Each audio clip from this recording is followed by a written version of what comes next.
Ah, Fiverr. You've heard of it, right?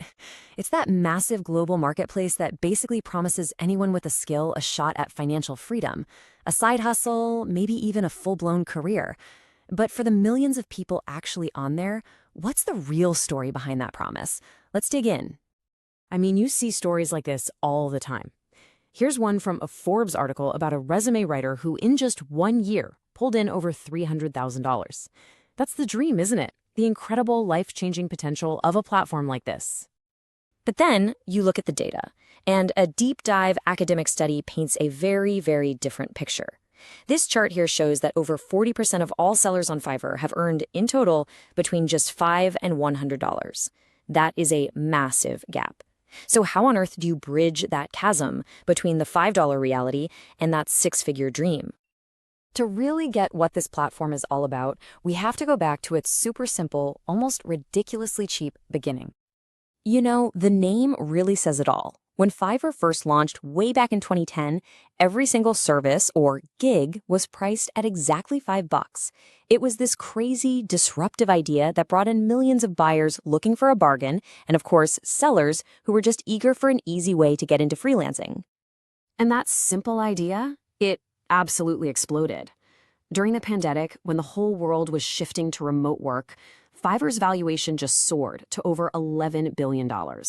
It was really the peak of the gig economy hype, a total testament to how powerful that $5 promise had become. But okay, forget the company's stock price for a minute.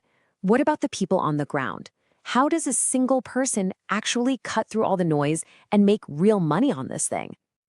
So let's look at this story. It's from a Reddit user who went from making nothing to earning $5,000 a month. And they started from scratch. No contacts, no real experience, just a skill and the drive to make it work. And this is the starting point for so many sellers out there.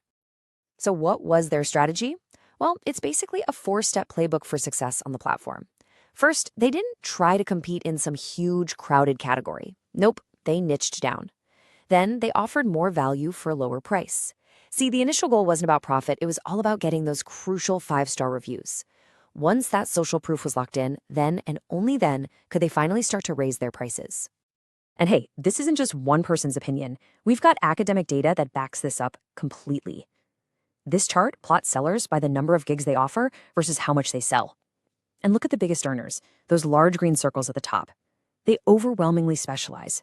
They offer just a few gigs in 1 or 2 categories. They become masters of their little corner of the world.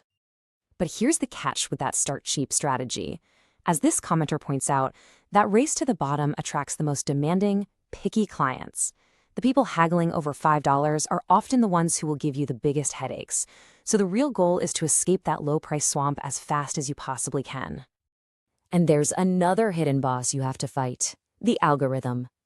This chart makes it crystal clear that speed is absolutely critical.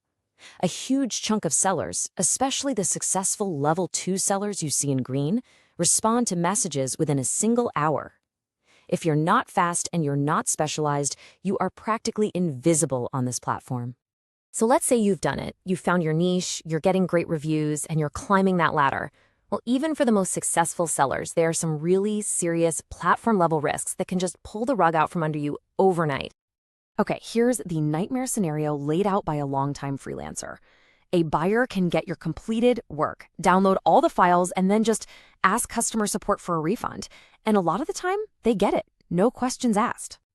The process for this scam is just brutally simple. Step 1, you deliver the work, the buyer downloads it.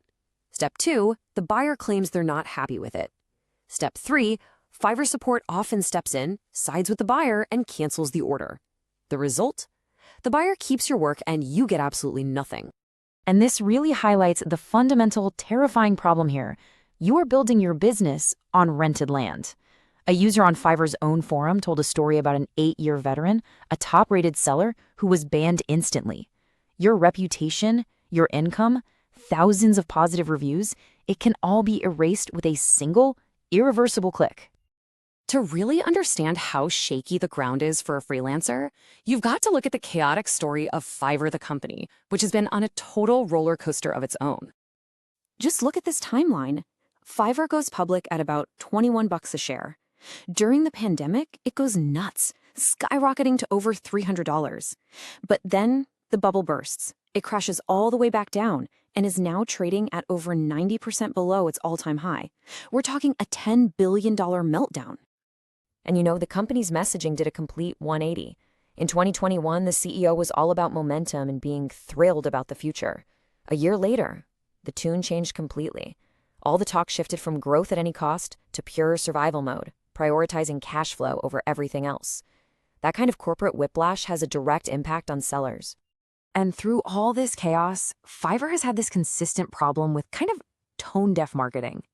Back in 2017, they ran this infamous campaign that pretty much glorified burnout. Then, in 2023, right when AI anxiety was peaking, they launched a campaign bragging about using AI. It felt like a massive slap in the face to the very human creators that power their platform. Okay, so we've seen the dream, the tough reality, the playbook for success, all the hidden risks, and the corporate chaos. What does all this actually mean for someone trying to make a go of it on Fiverr today? All right, so what's the playbook for 2025? Well, first, it's a pure numbers game. Success is possible, but you've got to master the algorithm with a clear niche and lightning-fast responses. Second, expect a serious grind at the beginning to escape those low-paying, high-maintenance clients. But honestly, the most critical lesson is to diversify immediately. Because you're on rented land, you can never let Fiverr be your only source of income. And finally, you have to remember, you are the product, and the platform's loyalty will always be to its own growth, not to you. Which brings us to the big question, right? Is Fiverr a real launchpad that can kickstart a freelance career and give you access to a global market? Or is it a trap? A system designed to devalue your skills in a brutal race to the bottom? Well, the answer seems to be that it all depends.